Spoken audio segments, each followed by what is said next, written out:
Ladies and gentlemen, please welcome to the stage Bill Bryant, evening anchor and political editor at WKYT, and Nate Morris, chairman and CEO of Rubicon. Thank you. Thank you. Nate, what a day this has been. You know, it's interesting to talk to people who tell me that this has exceeded their expectations. They didn't know what to expect coming in some cases, and it's wonderful. You wanted this here in your hometown, right? That's exactly right. I think what we wanted to facilitate here today is a discussion about the best of the Heartland and how we can come together as a country. I'm in the technology space, in the waste category. I've traveled a lot to Silicon Valley and to New York, and I don't believe they have a monopoly on good ideas. I think the best ideas can come from right here in the middle of the country. And you did an op-ed piece recently in the Lexington Herald-Leader and talked about the main goals and objectives for this summit being here in Lexington. What were those? What are those? Well, first, I'm a ninth-generation Kentuckian. I think Kentucky has been one of the greatest advantages I've had as an entrepreneur. As I was telling Bill backstage, wherever I go around the world, we're operating in 22 countries today, everybody knows Kentucky Fried Chicken. They know the story of the Colonel. And I feel like I have a home court advantage wherever I go and show up as Nate Morris from Kentucky. But this is where this company started. This is the genesis. This is where Rubicon came to be. And this is now the home of our global headquarters. And we also have a responsibility to build a great ecosystem around us. I think that Kentucky can lead on issues like the waste category. It can be the future of advanced manufacturing related to trucks or fabricating cans. These are jobs that I think Kentuckians would be excited to do and give an opportunity to the rest of the Commonwealth. Tell us something more about Rubicon that you founded, how it's different from other companies that may be operating in that same space. Yeah, well, not a lot of people talk about the garbage business, but unless you're watching The Sopranos, right? We all know Tony Soprano. And one of the things that people don't know about the waste business, that for decades prior to Rubicon, this was an industry that was focused on filling up landfills to make profit. And so when your trash gets picked up, the big firms would try to take your garbage and take it to the landfill they own, and then charge rent on that garbage every month. And as an entrepreneur, I thought that was crazy that we're incentivizing people to bury their problems in the ground. And we came up with a digital model at Rubicon. Rubicon is running a play that's similar to Airbnb or Uber, where we're aggregating big swaths of the economy. About 50% of the waste pie is independent small business owners. So we're acting as jet fuel and giving them product to be able to compete head on against the big players. As a result of not owning a landfill, we can be agnostic about where that material goes, and we've got a recycling rate that's almost 3 times better than that of a waste management or a public services. Is that, we take our waste elsewhere if we can. Here in Kentucky, if a county can put its waste off on somebody else, they haul it there. So you use fuel to haul it there as well. Is that inevitable?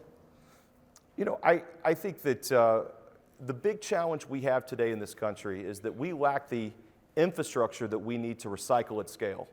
And part of what we're doing at Rubicon is aggregating data and information. Waste tells a story. If you talk to the archaeologist, the historian, trash tells the story of ancient civilization, about how we lived hundreds, if not thousands of years ago. And we also pose the question, how do you want to be remembered? And I believe it starts with the way that we use our material, the way that we use our resources, and the data that's centered around those processes in our supply chains. They give us clues about the kind of infrastructure we need to build related to recycling plants and to hopefully at one point get off the landfill model at scale. Do you push your clients to move more in that direction, right? Well, there's a big pressure today from every company to explain the good that you're doing in the world. My wife, who's a best-selling author, wrote a book called Buy the Change You Want to See. And in this book, she talks about a generation of consumers that are buying products basically on the good that companies are doing. And so we've got a whole generation now that are conditioned to want to buy things that empower others, that make better decisions, and do great things for the environment. So I believe the customers that we've been able to attract away from waste management, some of the other brands, they see the social impact in Rubicon not only through empowering small businesses, minority-owned, veteran-owned, women-owned businesses to get into the game, but also to keep stuff out of landfills. Well, let us peek behind the curtain a little bit. You know, sustainability and corporate citizenship are the buzzwords that we all have heard the last few years. But the country has had some focus on cleaning up the environment for decades. You and I remember the old slogan, give a hoot, don't pollute. Yeah. Anybody remember that? Give a hoot, don't pollute, 70s and 80s, I think. Absolutely. Right? I remember the owl in the commercial. The owl, right. Fantastic. Yeah. So how can Rubicon fuel and help bring about some meaningful change? Well, again, I think that waste is an issue that brings us all together. We're all looking for answers related to environmental threats. We want to come together as a country. And I always say I want lots of Democratic garbage, Republican garbage, independent garbage. We want everybody's garbage. And so this is a chance to bring everybody together on an issue related to the environment we all can agree on. Nobody's against getting the trash picked up and recycling at higher rates. I do think that Kentucky and other places around it have been unfairly picked on because of coal and other things. And I think that the government shouldn't be in business of choosing winners and losers related to the environment either. You've talked about waste as a national security issue. How does that align? Well, I believe that waste leaves clues about our government. Waste leaves clues about business and about the secrets that you have and the data that you're producing. I also know that electronic waste is the -- 1 cause of identity theft in the world. It's not by people hacking into your cloud. It's the materials that you're leaving behind, whether it be a phone, a laptop, that has all the information about you or your company or your country that people are harvesting in landfills all over the world. So we've got to do a better job of make sure that the education is there related to how to properly recycle electronic waste. It's also a leading cause of human trafficking throughout the world. So there's lots of other implications that go with that as well. You've also talked about looking for solutions of what you call another national security threat, and who would have thought of this, but space waste. We have a lot up there 23,000 miles high spinning around us at any given time, right? That's exactly right. Think about it today. We're launching more things into space than ever before. If you're in the public sector, the private sector, there's lots of things that are going up every day.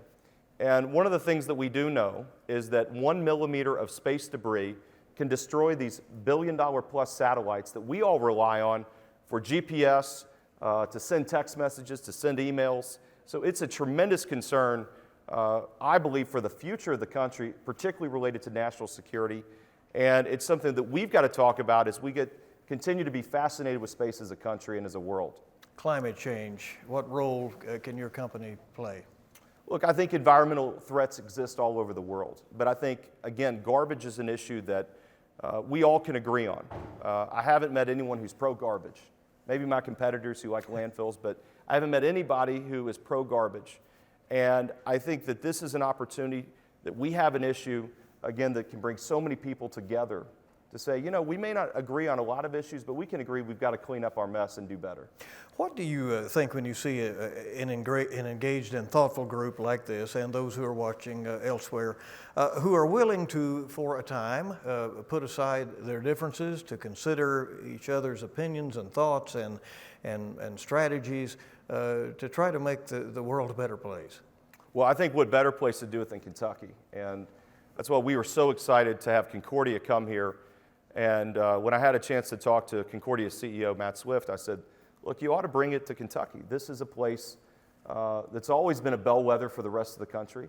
Going back to the days of Abraham Lincoln when he said, I had to have Kentucky on my side. This is a place that has spoke for the majority of the United States and has always been able to way to find grit and determination to solve the problems that maybe others can't solve.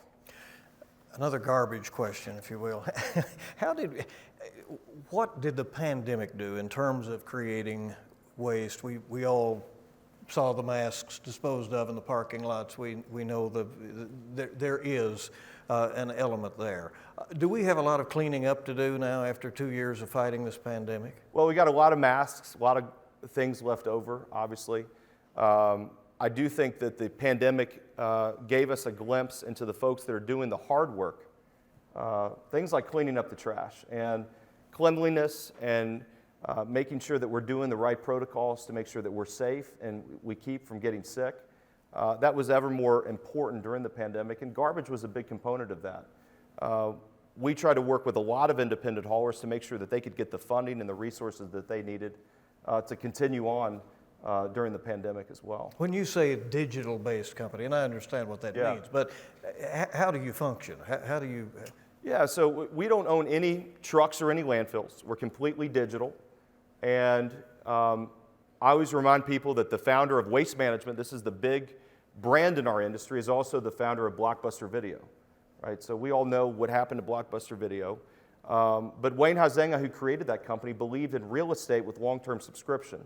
So that's how the industry's operated prior to Rubicon. What we saw is the power in the waste industry comes from owning not the truck or the landfill, but owning the customer relationship, owning long-term contracts, getting access to the data, creating a new product experience that you're delighted to deal with the folks that are picking up your waste or recycling.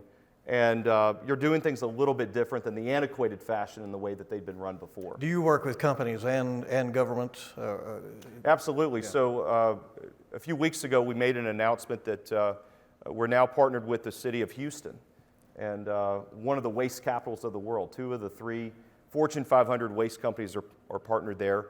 They looked outside their backyard and chose Rubicon, I think, for a reason. We're also partnered with Amazon AWS, so wherever Amazon AWS is sold within cities and governments, those governments have the ability to immediately opt into using Rubicon and our services.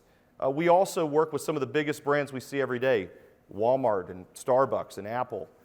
So we're very, very proud of those corporate relationships as well. Is workforce an issue for you and your company?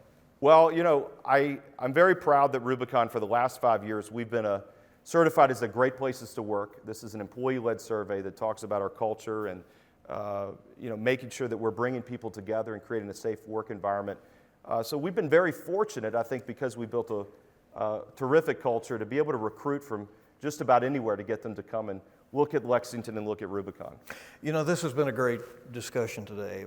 Many issues, many topics, many, as we said, open-minded people who've not been clashing here as we do in this world today so much. How do we continue that kind of discussion of the issues today, from housing to economic empowerment and inclusion, in a way that does bring everybody together and can bring some results? Yeah, that's a great question. Look, there's common ground with anybody, right? We found common ground in something we all produce, which is garbage. There's got to be a common link between all of us. We're all human. We all want a better life for our kids. We all want to do better than we did yesterday.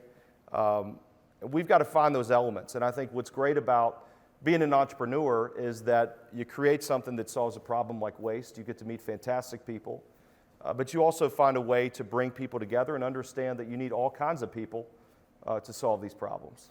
What do you want to say to this group about your old Kentucky home? That you brought them here. You managed to have the summit here. I'd first say we're so honored to have everyone here. It's so terrific to see so many familiar faces, but also folks from around the world that have chosen to come here to Concordia, Lexington. And I believe this is really the beginning of a fantastic relationship and really a new vision for how Kentucky and how we win. And I think that Kentucky is one of the best kept secrets in the American economy, maybe the global economy.